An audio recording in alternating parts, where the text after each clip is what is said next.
అజ్జీ ఛానల్‌కి స్వాగతం.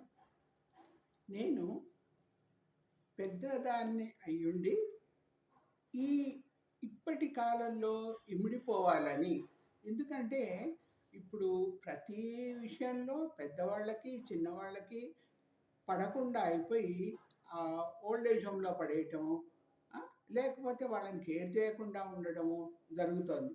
కాబట్టి నేను పిల్లల్లో మార్పు రాకపోయినా, వాళ్ళు మార్పు చెందకపోయినా, మనం పెద్దవాళ్ళు కొంచెం ఓపికగా మార్పు ఈ కాలాన్ని బట్టి మన నేచర్‌ని, మన హ్యాబిట్స్‌ని, మన అలవాట్లని మార్చుకుంటే ఇప్పటి వాళ్ళ కోడళ్ళనుకోండి, కూతుళ్ళనుకోండి, కొడుకులు వీళ్ళతో మనం హాయిగా జీవించొచ్చు అని నా ఉద్దేశం.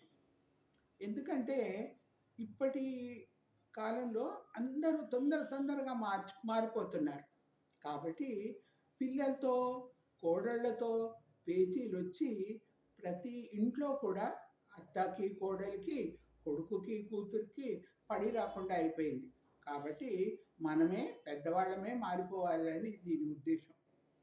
నాకు చిన్నప్పటి నుంచి ఏదో ఒక రకంగా అంటే వాళ్ళతో సహాయం పొందకుండా నా కాళ్ళ మీద నేను నిలబడి వీలైతే వాళ్ళకి కొంచెం సహాయం చేయొచ్చు అనుకుని నాకు పిల్లల విషయంలో పసిపిల్లలు మొదలుకొని పెద్దవాళ్ళ వరకు కూడా ఏదో ఒక రకంగా హెల్ప్ చేయాలి. నాకు ఇంట్రెస్ట్ కూడా చిన్న పిల్లలంటే. కాబట్టి ఆ చిన్న పిల్లలు మన ఇంటికి అంటే కోడలు కని మన ఇంటికి మూడో నెల మన ఇంటికొస్తుంది. మనకి ఎంత టైం ఉంటుంది? వా వాళ్ళ డెలివరీ పోయిన తర్వాత మన ఇంటికొచ్చే వరకు 3 నెలల టైము. ఆ 3 నెలల టైము ఏం జేయాలి? ఆ! ఆ పిల్లలొస్తున్నారు గదా! వాళ్ళకు తగ్గ అరేంజ్‌మెంట్ చేసుకోవాలి. చేస్తే ఆ కోడళ్ళకి సహాయం చేసినట్టవుతుంది. ఆ పిల్లల్ని తీసుకెళ్ళి కేర్ సెంటర్‌లో పడేసి, వాళ్ళు సరిగ్గా చూడకుండా, ఆ కేర్ సెంటర్ కంటే ఒక తల్లి కానీ, ఒక అత్త కానీ బానే చూసుకుంటుందని నా ఉద్దేశం. కాబట్టి నేనేం చేశానంటే, ఆ కోడలు ఇంటికొచ్చే వరకు కూడా వాళ్ళకి కావాల్సిన దుప్పట్లు, వాళ్ళకి కావాల్సిన చిన్న చిన్న బట్టలు ఇవన్నీ అరేంజ్ చేసి వాళ్ళ వెల్కమ్ చేయడం అంటే దాంతో చేయటం. దీనికి నేను ఏ విధమైన ఖర్చు చేయలేదు. ఎందుకంటే ప్రతి పైసా ఈ విధంగా ఇప్పుడు చేస్తున్నారు చూడండి. ఒక దుప్పటి కొనుక్కోవడానికి షాప్‌కెళ్ళటం. అంటే ప్రతి విషయానికి డబ్బులు ఖర్చు పెట్టటం. అబ్బా! మేము గనక ఆ పిల్లోడిని అంత బాగా చూసుకుంటున్నామని గొప్పలు చెప్పుకోవటానికి. కానీ నా సూచనల మేరకు మీరు ఒకవేళ ప్రయత్నిస్తే ఆ ముసలివాళ్ళు అంటే మాలాంటి వాళ్ళకి టైమ్ పాస్ అవుతుంది. పిల్లలకి పైసలు మిగులుతాయి. తర్వాత ఈ పాతవి, పాత బట్టలు, పాతవి అవన్నీ ఉపయోగిస్తుంటే పిల్లలకి మెత్తగా ఉండడం, ఆ! వాళ్ళని ఉతికి ఆరేయటం కూడా తొందరగా ఆరిపోవటం ఇటువంటివి జరుగుతూ ఉంటాయి. కాబట్టి నేను వాళ్ళొచ్చే వరకు కూడా వాళ్ళ పిల్లలకి కావాల్సిన వస్తువులన్నీ అరేంజ్ చేసి పెట్టాను. తర్వాత మూడో నెలలు రాంగనే వీళ్ళు సెరలాకు అది ఆ పౌడర్‌లు కలపడం, వాళ్ళ నోట్లో కుక్కడం ఇవన్నీ చేస్తుంటారు. మేము మా ఇంట్లో మా అమ్మ వాళ్ళు కూడా గుట్టి అని తాపేవాళ్ళు. అంటే ఆ గుట్టిలో మామూలుగా 7 దినుసులు.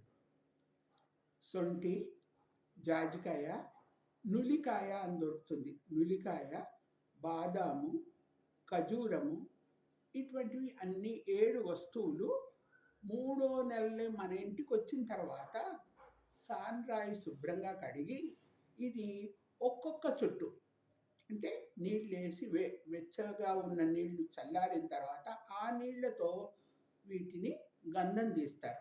ఒకటే చుట్టు అంతే. బాదాం కూడా ఒక పెద్ద బాదాం పెట్టుకొని ఒక్క చుట్టు చుట్టాలి అంతే. అది ఆ పాతకాలంలో మంచిగా ఇంట్లో ఉన్న వెన్న దొరికేది కాబట్టి వెన్నతో పాటు పిల్లలకి తినిపించేవాళ్ళు. ఇప్పుడు వెన్న లేదు. కాబట్టి తల్లి పాలు వాటిల్లో కలిపి పిల్లలకి మూడో నెల అవుతూనే ఇది రోజు 10 గంటలకట్లా 10కి వాళ్ళకి పెట్టాలి. దీనివల్ల కడుపు నొప్పి కానీ, జలుబు కానీ, మోషన్ రాకపోవడం కానీ ఇటువంటివేవి జరగకుండా బాదాం వేసినందుకు పిల్లలు శక్తివంతులవుతారు. వాళ్ళ ఆటలు, వాళ్ళ నవ్వులు అవి చూసుకుంటూ పెద్దవాళ్ళు మురిసిపోతుంటారు. అట్లా ఈ గుట్టి అనేది తొందరగా ఆ బాదాం మొత్తము అయిపోయే వరకు రోజు ఒక చుట్టు, రెండో రోజు 2 చుట్లు బాదాం అయిపోయే వరకు కూడా ఈ గంధం తీసి 10 గంటలకి పెట్టాల్సిందే. నేను నేను చేసి నా అనుభవంతోటి మీరు కూడా చేసి మీ పిల్లల్ని జాగ్రత్తగా చూసుకుంటారనే ఆశతో ఇవన్నీ చెప్తున్నా. ఇంకా ఇప్పుడు డాక్టర్స్ అన్నీ కూడా పిల్లలకి కలర్స్ గుర్తుపట్టటం, లేదా ఆటలు గుర్తుపట్టటం, నంబర్స్ గుర్తుపట్టటం, అక్షరాలు గుర్తుపట్టటం ఇవన్నీ కూడా ఏవో డబ్బులు ఖర్చు పెట్టి చార్ట్స్, మోడల్స్ ఇవన్నీ తీసుకొచ్చి వాళ్ళకి నేర్పిస్తున్నారు. కానీ మనం పెద్దవాళ్ళు ఇప్పుడైతే 10వ తరగతి కూడా పాస్ కాని ముసలివాళ్ళు ఎవ్వరు లేరు. తాతన్న చదువుంటారు. అమ్మమ్మనో, నాన్నమ్మనో వాళ్ళన్నా చదువుంటారు. కాబట్టి వాళ్ళకి కొంచెం నాలెడ్జ్ ఉంటుంది. ఆ నాలెడ్జ్‌ని బట్టి పిల్లలకి అంటే వాళ్ళకి తెలియదు. ఇది నంబరా? ఇది అక్షరం చెప్తుందా? పాటలు పాడుతుందా? ఏమీ తెలవదు. కానీ మనం ఊరికే అదే రిపీట్ చేస్తుంటే పిల్లలకి ఆ నాలెడ్జ్ వచ్చేస్తుంది. ఇప్పుడు చూడండి, పాతకాలంలో పిల్లల్ని పడుకోబెట్టేటప్పుడు మామూలుగా ఏదో ఒక దేవుడి పాట అది చెప్తుంటారు. అది ఊరికే విని విని పిల్లలకు కూడా ఆ జ్ఞానం వచ్చేస్తుంది. మనం అనుకుంటాం. ఇప్పుడు కొన్ని ఆటలుంటాయి. పెద్దవాళ్ళ శిక్షలో కూడా చిన్న చిన్నవున్నాయి. అంటే కావు కావు ఏ, చూ చూ ఏ అంటే ఏంటి అర్థం? పిచ్చుక వచ్చి దానా తిని బుర్రుమని ఎగిరిపోతుంది అని. అంటే అది విని విని మనం ఇంకా పాట మొదలుపెట్టకముందే పిల్లలు ఆ యాక్షన్ చేస్తుంటారు. మీకు తెలుసు తారంగం. మనకు తెలుసు కదా తారంగం. మనం ఇంకా తారంగం అంటూనే ఉంటే పిల్లలు చేతులు ఆడిస్తూ ఉంటారు. అంటే చూడండి, మనకంటే ముందే పిల్లలకి ఆ నాలెడ్జ్ వచ్చేస్తుంటుంది. ఒక 4 సార్లు చెప్పేస్తే ఆ నాలెడ్జ్ వచ్చేస్తుంది. అట్లాగే ముందు కూడా చాలా విషయాలు మనం చెప్తుంటేనే, మనం అంటుంటేనే పిల్లలకి అన్ని రకాల నాలెడ్జ్ వచ్చేస్తుంటుంది. అయితే నేను ఈ ఏజ్‌లో పిల్లలకు కావాల్సినవన్నీ మనం రెడీ చేసి పెట్టుకుంటే ఏ షాప్‌కి పోనక్కర్లేదు, ఏమీ కొనక్కర్లేదు. హెల్త్ మెయింటైన్ అవుతుంది. ఎడ్యుకేషన్ మెయింటైన్ అవుతుంది. అది కాకుండా పిల్లల తల్లి, తండ్రి మురిసిపోతుంటారు వాళ్ళ యాక్షన్‌లు చూసి. అది వాళ్ళకి కూడా అబ్బా! కొంచెం మా అత్తగారొచ్చి నాకు ఈ హెల్ప్ అయిపోయింది. లేకపోతే పొద్దున్న లేచి ఆ పిల్లల్ని చూసుకోవటం, వంట చేయటం, ఆ! హస్బెండ్‌ని పంపించటం ఇవన్నీ ఎన్ని పనులుంటాయి అని తెలుసుకునేవాళ్ళు తెలుసుకుంటారు. లేకపోతే మనం కేర్ సెంటర్‌లో పడేస్తే వాళ్ళే చూసుకుంటారు అని అనుకునేవాళ్ళు కూడా కొంతమందున్నారు. కానీ మనం ఈ విధమైన జాగ్రత్తలు తీసుకొని ఆహారంలో కూడా నేను చాలా విషయాల్లో పిల్లల గురించి ఇంకా ప్రిపేర్ చేసి వాళ్ళకి తినిపించడం ఎట్లా, టైం ప్రకారం ఎట్లా తినిపించాలి, ఏమి తినిపించాలి, ఏ ఏ ఆటలు నేర్పించాలి, ఇవన్నీ కూడా మీకు సమాధానంగా, నిదానంగా ఒకటి చెప్తాను. మీకు ఓపికగా చేసుకుంటే మా మనవడు 16 ఏళ్ళు ఇప్పుడు.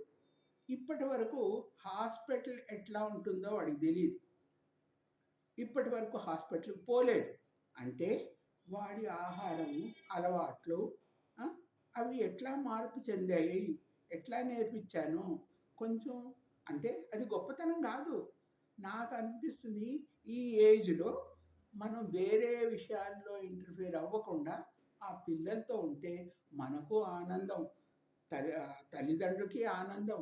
ఆ! ఇంకొకరికి కొంచెం ఏదైనా సహాయం చేసినట్టుంటుంది అనుకుని ఈ ఎపిసోడ్‌లు చేస్తూ పోవాలి.